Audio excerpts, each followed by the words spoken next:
Thank you very much. አመሰግናለሁ። Your Excellency, Dr. Workana Kebayo, Foreign Minister of the Federal Democratic Republic of Ethiopia, Your Excellency, Rex Wine Tillerson, U.S. Secretary of State, Ambassadors, Ministers, all protocol observed. Welcome to Addis Ababa, the political and diplomatic hub of Africa.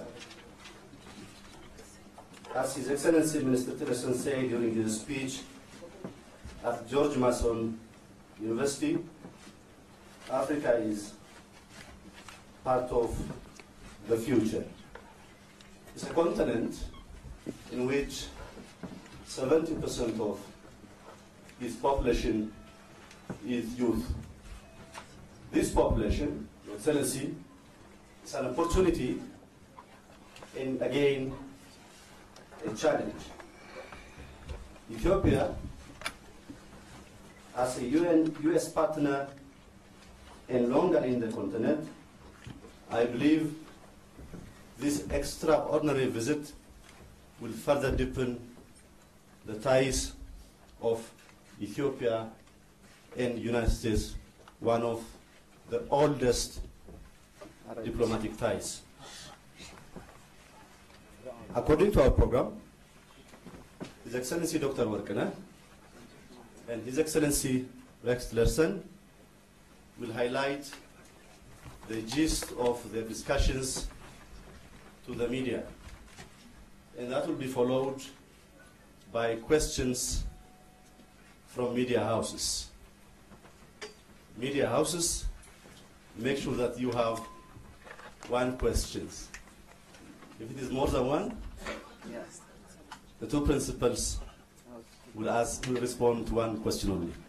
I thank you very much, Excellency Dr. Workana. Thank you very much. Thank you. Good afternoon. The House is full.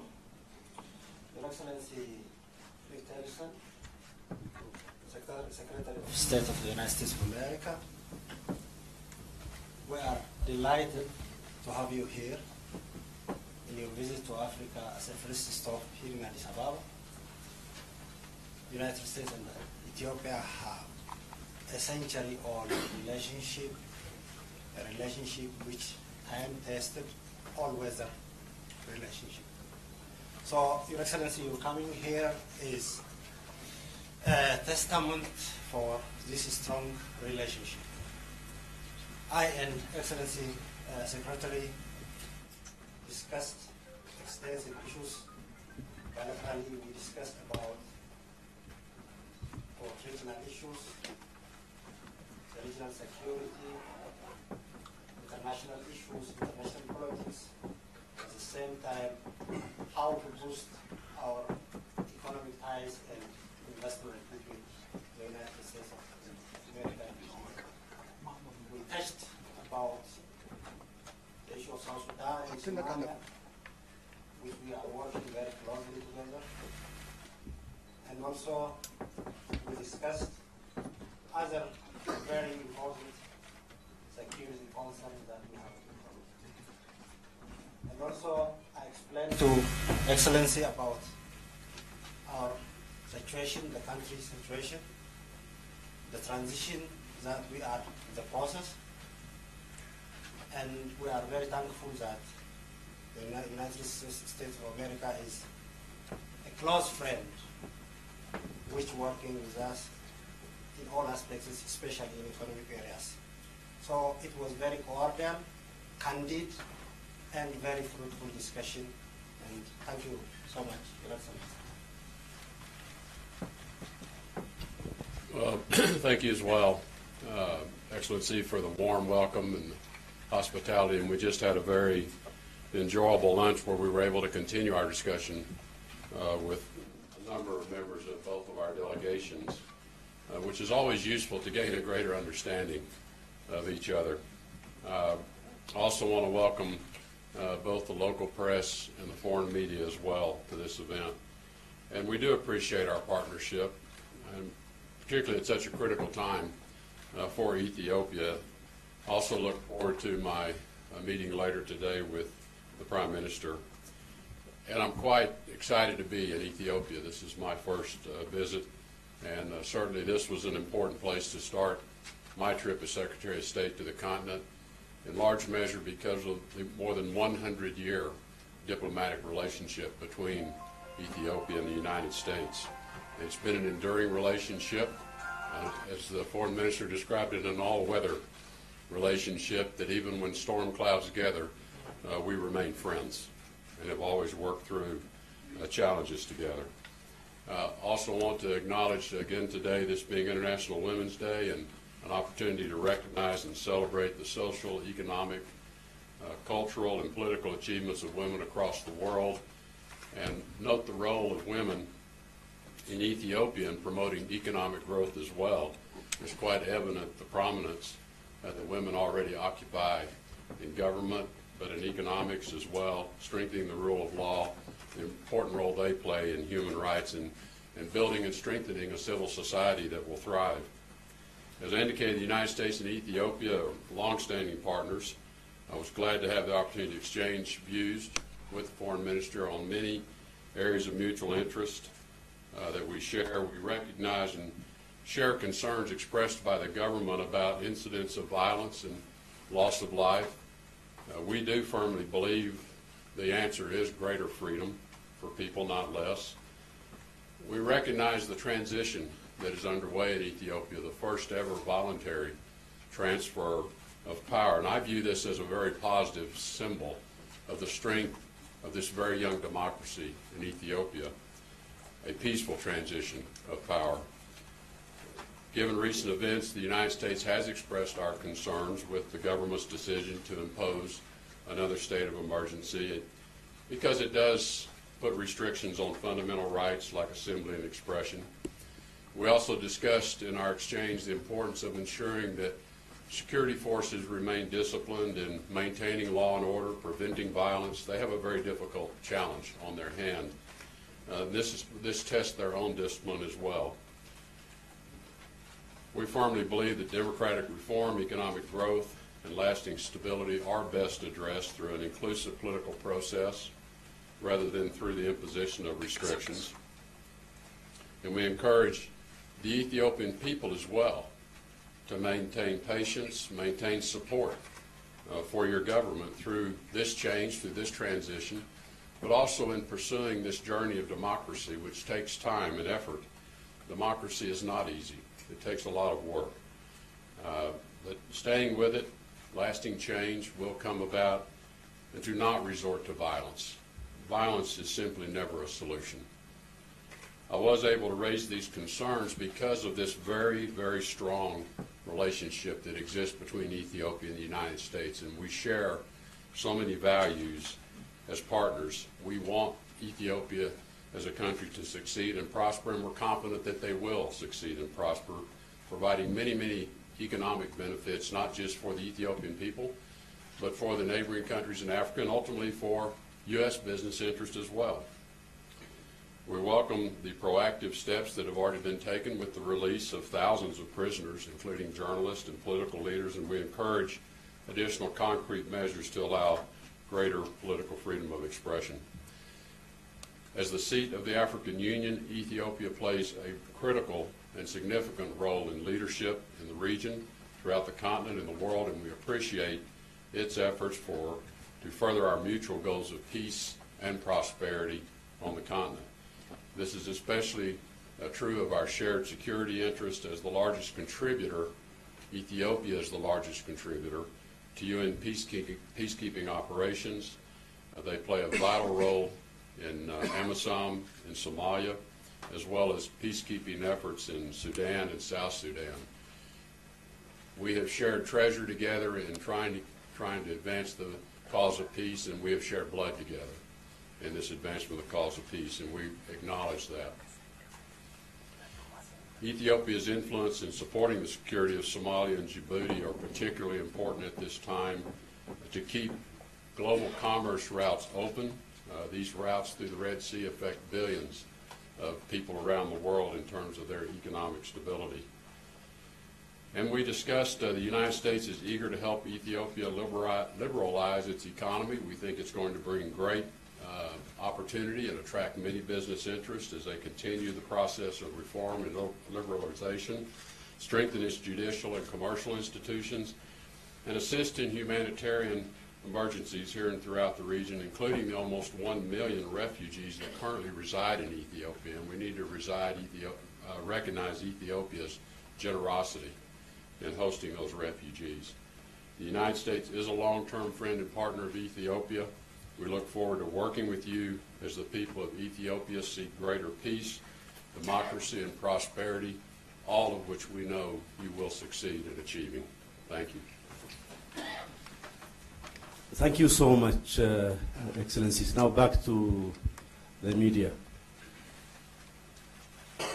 Babu Yared From EBC.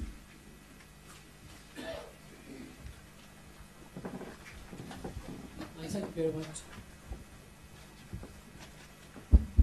Thank you very much. I'm Babu from EBC. My question goes to Your Excellency, Mr. Tillerson. What is the purpose and, of course, the implication of your visit to Ethiopia at this particular time? Thank you. Well, as I indicated, this is a very, very long-standing relationship, more than 100 years. Ethiopia is a large population country. They are an important security partner in the areas that I've already touched upon. And we also see Ethiopia's journey towards democracy. I think 27 years now, which is a long time, but it's a young democracy. And as I indicated, democracies are challenging. It's not easy to take a country forward as a democracy. And so we're here also to support Ethiopia's journey towards democratic society and institutions. But importantly also to have an exchange on additional steps that could be taken. What else can the U.S. do to be supportive and helpful of Ethiopia's economic development? Ethiopia has a vibrant economy, but there's a lot of potential that is yet to be realized in Ethiopia's economy. And we think there are great opportunities for U.S. private sector engagement in supporting economic growth, creating jobs for these many millions of young people who are working hard, getting an education in school. Now they want to have their opportunity for a future themselves. And so we want to be a part of that and hope to be a part of that. So there are so many touch points where we share a common interest of security, stability for the region, which affects our security, but also affects global security, and then opportunities for economic prosperity. And that's the purpose of the trip, is for us to better understand how do we work together as partners to achieve what are really common aspirations. Next question, Sisayu Bishet, Afro FM. I'm trying to meet gender parity. Thank you very much. My question also goes to Secretary Tillerson. You came during the time of the second state of emergency in Ethiopia, and what is your opinion towards the state of emergency as many nations are working on that, and how is the U.S. following the current political situation in Ethiopia, and what role does it want to play? Thank you. Well, as I indicated, first and foremost, I want to acknowledge this voluntary transfer of power. We think that's a very powerful symbol to the strength of the democratic process here in Ethiopia. And we think it's important that the parliament, which has been elected by the Ethiopian people, decide who the next leader should be. That's the way democracy should perform. So I want to first acknowledge the very positive aspects of what is happening. I know it's challenging for the country, it creates uncertainty, and that is the hard part of democracy. But we support this peaceful transfer of power. As to the state of emergency, as I indicated, we believe ultimately giving people greater freedom gives them a greater investment in this democracy as well. And so while we appreciate the government's responsibility to maintain control and not allow violence to break out and harm innocent people as well who may become victims of violence, it is important that the country move on past the state of emergency as quickly as possible. We hope that can occur As I said, we're encouraged that a number of steps have been taken to release large numbers of people who have been detained. That's an important step. But the citizens of Ethiopia have a responsibility as well to behave in a nonviolent way. And we hope the government allows that nonviolent expression to take place. This is all part of understanding how to best serve the citizens of Ethiopia. Thank you very much. Gurum Chala from CGTV, international correspondent based in Addis. Thank you very much, Gurum CGT, and Mr. Minister, thank you very much, as well as Mr. Secretary. The Ethiopian Airlines over the past few years has spent about $20 billion, that's Ethiopian money, invested in the United States and the Boeing company, to be particularly straightforward. Now, when it comes to those, the money spent, 100,000 plus jobs are created in the United States. When it comes to the investments of the United States to Africa, Ethiopia particularly, we don't see much. Policy-wise, what's the next move in this country, and particularly also in the African continent, to expedite investments? And how do you view, Mr. Minister, the expectation from the Ethiopia side, the U.S. involvement in helping the country industrialize and even more trade internationally? Thank you very much. Well, we had a very robust discussion of economic opportunities and the potential economic opportunities that we see within Ethiopia. And because you mentioned the aviation connection, Ethiopia is becoming a critical hub for intercontinental traffic for people traveling from the United States, with more and more nonstop connections for Americans to travel to Addis Ababa and then make connections to other parts of the continent. I think this is going to promote a great deal of interest in Africa and in Ethiopia. You know, there are still economic reform measures that are necessary, not just in Ethiopia, but in other parts of Africa as well, to lower some of the barriers to investment, create greater certainty to outside business investors, strong rule of law, good regulatory processes. The more privatization of holdings as possible creates opportunities. But we understand this is all part of governments in transitions, economies in transitions. But that's what we encourage, is what are the areas of opportunity where we believe there will be strong interest in U.S. companies to participate. I commented on, in our discussions, what we understand soon to be completed, a continental free trade agreement. And we believe stimulating intracontinental economic activity and trade from countries on the continent is actually going to create even more opportunity for inbound foreign investment, and certainly U.S. business interest in wanting to be a part of the intracontinental trading system as well. Similarly, with the civil aviation agreement that's being negotiated through the African Union, that once again is going to just tie the continent more closely together, more efficiently. All of these are very positive conditions for outside businesses to want to participate and be a part of. So I think a number of very positive steps are being taken. And I think it's really ensuring that American businessmen and investors understand what are the opportunities here. And we had discussions about how to do that as well. Recently creating an American Chamber of Commerce, Ethiopian Chamber of Commerce partnership is going to be very important to exposing American businesses to the opportunities here. So I think there's a lot of it in front of us yet to come. And as the conditions are created and some of these pieces come into place, I think American business and private sector interest is going to grow in Ethiopia. Yeah, as Secretary has said, that the issue of investment and trade is also one of the agendas that we have discussed with Secretary Tillerson. Africa is a future continent, as Secretary said, and Africa is a population who have more than 70% of youth and skilled. So coming to Africa is, by all measurements, will benefit the business and investment of America. So we are expecting more investors to come to Ethiopia and Africa. We are expecting more business from here to the United States of America and from America to Ethiopia. Ethiopian Airlines is one of the largest airlines who have the largest passengers from here, from Africa to the United States of America and vice versa.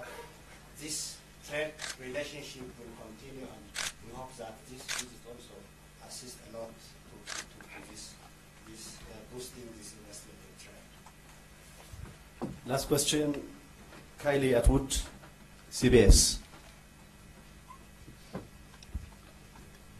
Thank you. Secretary Tillerson, I want to pivot to North Korea for a moment here. South Korea now says that Kim Jong-un is willing to negotiate with the U.S. on abandoning his nuclear program. You said that you are listening to North Korea, and you said that the message from them will come very explicitly. Is this the message that you needed to hear? And are you worried that the South Koreans are overeager? Can the U.S. now commit to negotiations with North Korea? And I have to ask you one more question about Russia. Only one question. I got cut off last time. Can I ask one more? Thank you. Russian Foreign Minister Lavrov is said to be here in Ethiopia at the same time as you, and the Russian embassy says he's actually staying at this same hotel. He says there have been talks of you and he meeting. Do you plan to meet with him while you're here? And if not, what does that say about U.S. diplomacy? That you refuse an opportunity to meet face-to-face to express U.S. frustrations over Russia's continued military campaign in Syria? Thank you. I think there's 5 or 6 I'm questions. sorry, but we had to do it.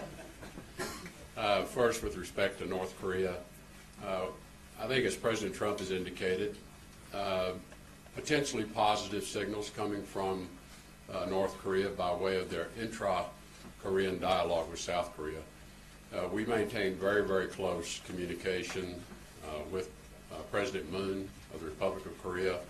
They're keeping us well informed of their meetings, the content of those meetings and the nature of those meetings. And we're providing them input as well. In terms of direct talks with the United States, and you asked negotiations, and we're a long ways from negotiations. I think we just need to be very clear-eyed and realistic about it.